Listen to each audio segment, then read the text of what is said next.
potentials.com, signing at our channel. Let's study God's Word. So, ang Bible verse or ang didakin natin today is everything under the sun. So, yung Bible verse niya is from Matthew 6 verse 18.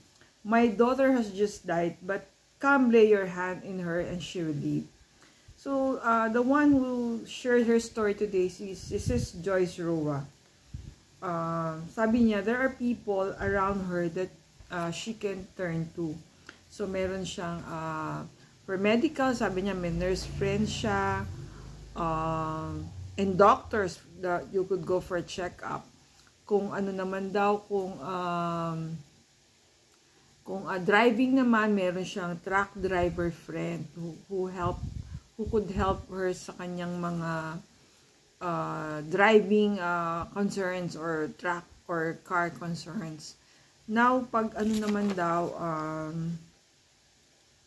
sounding board, so someone to listen to you. Sabi niya, may older friends siya who have more experience than her.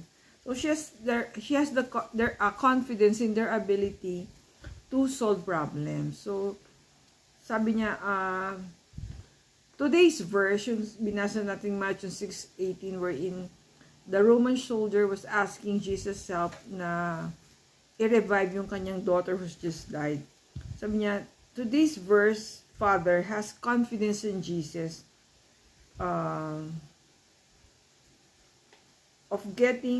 instead of getting depressed, he asked for help from him, diba, friend? So, ang tanong sa atin today ni Sis Joyce is, do you also go to Jesus when you have questions, challenges, and problems? He is not just an expert. He is the master of everything, for the minor to the biggest issues in life. So, friend, ako, I'm the eldest in my family. No, eldest daughter, oldest child. And then sa office naman,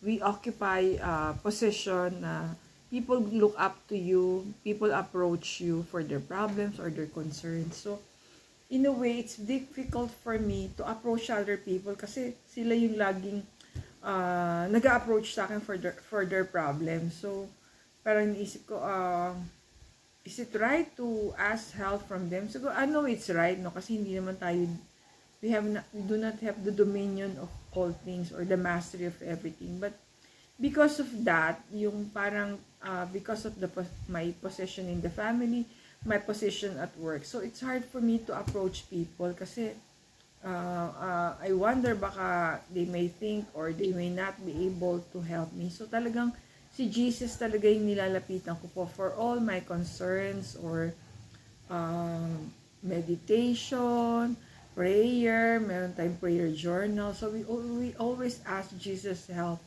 to enlighten us, problemas. Kasi marami rin tayong mga work problems that people are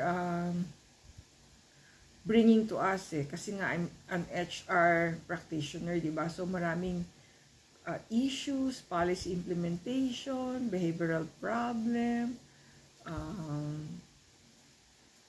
performance issue. So, marami po, iba-iba yung mga concern ng tao. So, talagang, the only one that I resort to is Jesus. To ask questions, to have clarification. So, yun, we deal a lot of time with talking to Jesus, either through meditation, or through prayers, or through writing, through journal writing. So, yan, parang, si Jesus is really one of my sounding board na sinasabi nga ni Sis Joyce. So, yung reflection natin today is to talk to God about all areas of our life. So, sa akin yung answer ko, I think, is yes.